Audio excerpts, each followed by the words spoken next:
Hey guys, welcome back to Star Wars Timeline. My name is Ben. Today we're reviewing the 7th episode of the Ewoks show, The Curse of the Jindas. That's right, the same dudes we've seen 2 episodes ago in the Traveling Jindas. Now this one will be a little bit different from my previous reviews, but a quick spoiler alert in the beginning. Guys, if you did not check this episode out, I urge you go see it because I will talk about the characters and the story. This will be a full spoiler review.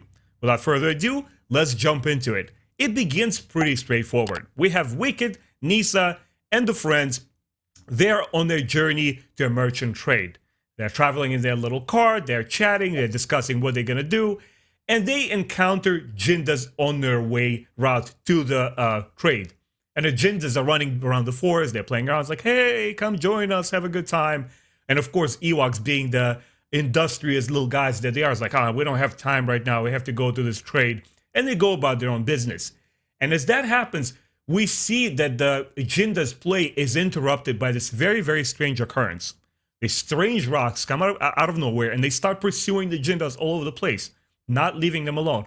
It was kind of different and odd a little bit because the rocks themselves didn't present direct threat, but at the same time they were pestering and annoying. They wouldn't leave the Jindas alone. Anyway, from this point forward, we kind of move on with the episode in an entirely different direction.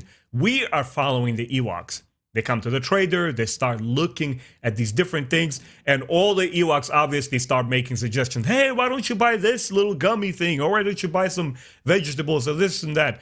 But Wickets has other plans. He takes out his Mon seeds. Very, very convenient name, right? Mon. Kind of sounds like money. This is a children's show. It has to be pretty obvious. They're super shiny, it's super nice looking, and he wants to trade them for something valuable. But what does he do? Him and Nisa, they're standing around, they're looking at different things, while the shopkeeper takes out this lucky rock. And he's like, hey guys, I just got it from a distant merchant. It's super cool, and it's supposed to bring you luck. Hey, what do you think? You want to purchase this one? Immediately, I'm thinking to myself, is this guy some kind of swindler? What is he doing here? Is he trying to enthrall them? But not really. There is no malice there. Wicked is just staring at this little rock and it's like, yeah, I kind of like it. Why do I like it? Because the lady over here likes it, Nisa, and he likes Nisa too. So he gives it to her as a present. Of course, the rest of the Ewoks, especially the elders, they're being a little grumpy. It's like, of all the things you could have gotten from the shop, you're getting this stupid rock. What's wrong with you?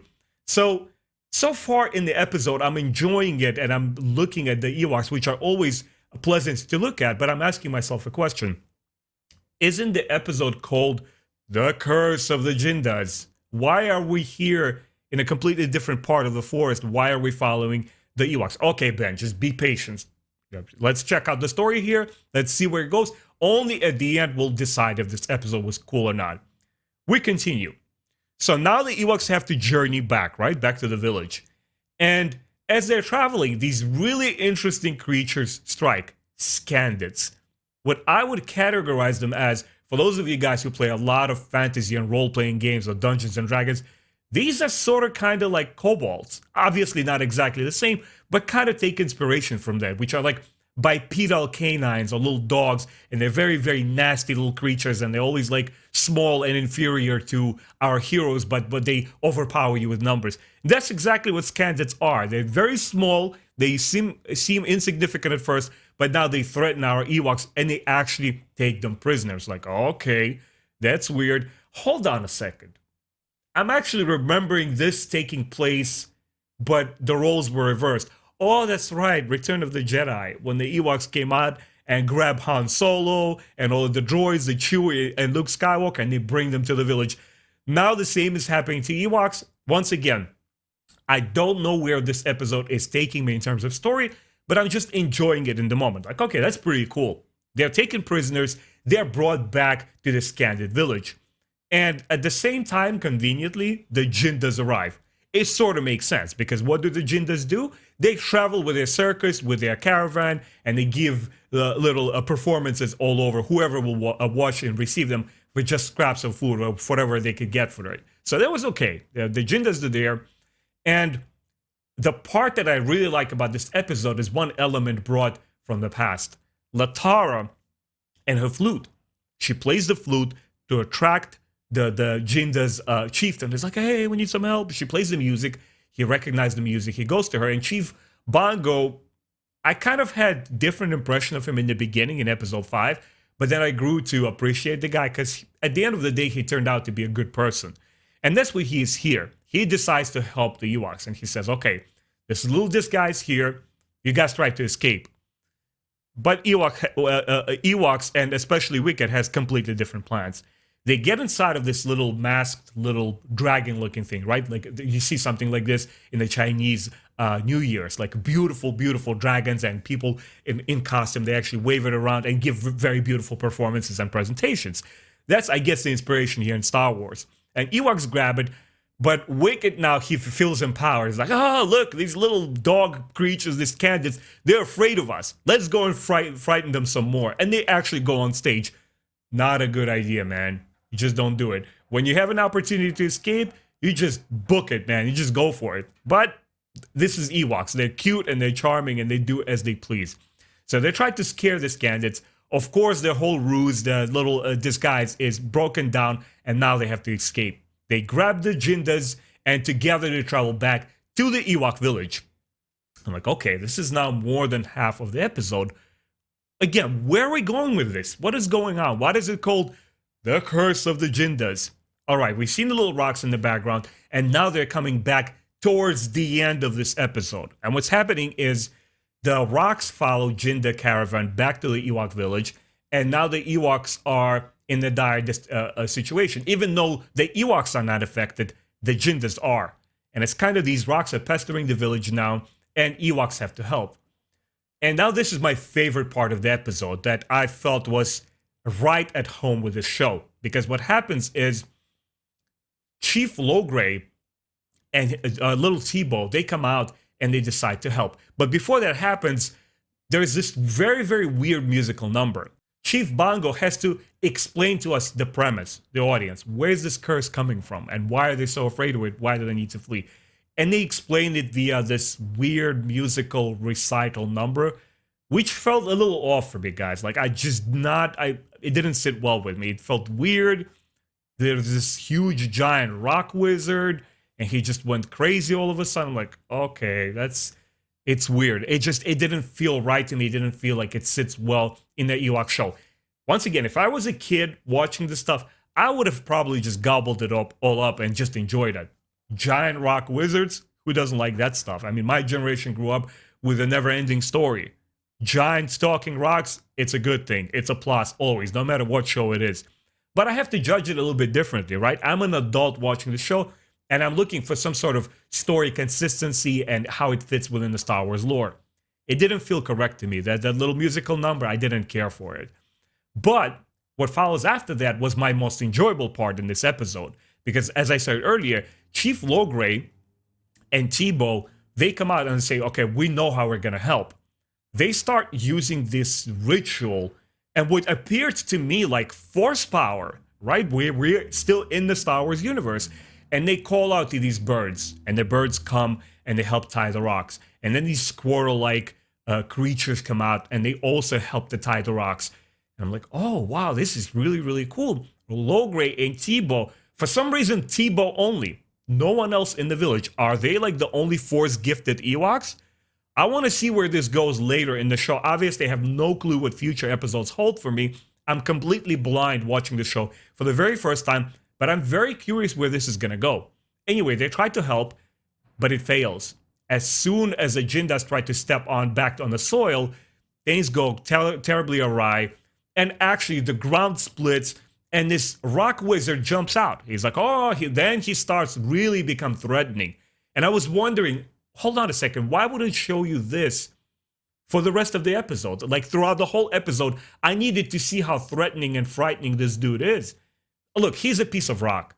I wouldn't even go past the point if he took a couple of Jindas and just gobbled them all up. And later on in the show, they all come out. I don't think this would have been extreme even by a children's show standards because he's a rock. He could have had like a cavernous sort of mouth, almost like a Pinocchio. Remember when him and his dad are swallowed by the giant whale? This could be a similar scenario just to illustrate how threatening this guy is, who first appears to be a villain, but at the end of the episode, you learn that he's not really a bad guy. It doesn't happen here. All you see is just a bunch of rocks chasing these Jindas, and I just didn't feel like there was enough threat or enough stakes in this episode. Anyway, he's coming around, he's thrashing about, he's splitting the ground. And who comes to aid of this episode? That's right. Remember that lucky rock in the beginning of the episode? A Wicked comes in with Nisa. He said, I think he needs the rock. They kind of put 2 and 2 together. They give the rock to this wizard, and we find out that it was his missing tooth, and that's why he was so upset and mad. He thought that the Jindas were kind of like brutalizing him, and that's why he was so mad. Anyway, at the end, everything is restored. Jindas and the Ewoks are happy. The wizard says, thank you so much. He holds the little Ewoks in his hands. Happy ending. Guys, to be honest with you, again, I don't mean to be very critical, but once again, I'm not here just to sit down and praise every episode. Like, yeah, this is great. This is great. I got to give you my honest opinion. I thought for me, this was the weakest episode in the series. And I got to tell you why. Because it tried to tell 2 stories in one episode. First, there's this whole ordeal of the Ewoks going to the a merchant and back, and then the whole encounter with the Scandits. That felt like an entirely different episode with a whole different set of conflicts. And then we have here Jindas quarreling with the rock wizard. That's a different kind of story. They're mushing the 2 together, and I felt like the episode didn't quite work for either one. There was just too much for one 25-30-minute episode. There needed to be more. And beyond that point, the curse itself, the rocks and the wizard, they just didn't feel threatening enough, even for children. Even for like it's 5 or 6 year olds watching it, I just felt it needed a little bit more thrills, a little bit more frights, and show us that this wizard is really, really scary, and this curse is a big, big problem for the Jindas. I just didn't feel that. So, what's my final score for this episode? I would give it a 2.5 out of 4. Again, it's not a terrible episode. I think it once again looked absolutely beautiful. If you isolate it into small little scenes, like the trade with the rock where Wicked takes out his seeds, and later on in the Scandit prison camp where we see these cages and stuff, the show just continues to look beautiful. It has that adventurous vibe to it. There's a lot of things to like about this episode. I just did not feel that the story had enough stakes, and that particular musical number explaining who the rock wizard is, that it fits the Star Wars lore very well. That just felt a little bit desynchronized for me. So my score is 2.5 out of 4, but I would like to hear what you guys thought about this episode. Am I missing something? Are there other elements of the story that will come into play later on this season, and I'll be able to connect the dots and see like, okay, now I understand where the seeds come from, now I understand why they set up the Scandits over here, and the rock wizard dude will come in handy later on. Things could happen. I could completely change my mind on this episode, but as it stands, I cannot give it more than 2.5 out of 4. Anyway, guys, thank you so much for watching. I really appreciate your time, all of your support and kind words. I would expect to respond to as many comments in the video section below as possible. I would love to engage you guys. I have a couple of friends on the Facebook group who are giant fans of the show. It's like, hey Ben, did you catch the next episode? What's your opinion? They always look for my input. So far, despite this episode that just took a wrong turn for me, I'm still enjoying the show a lot. And I'm going to review the next episode next week. Take care, guys. I'll see you next time. Hopefully, you'll join me for the next review.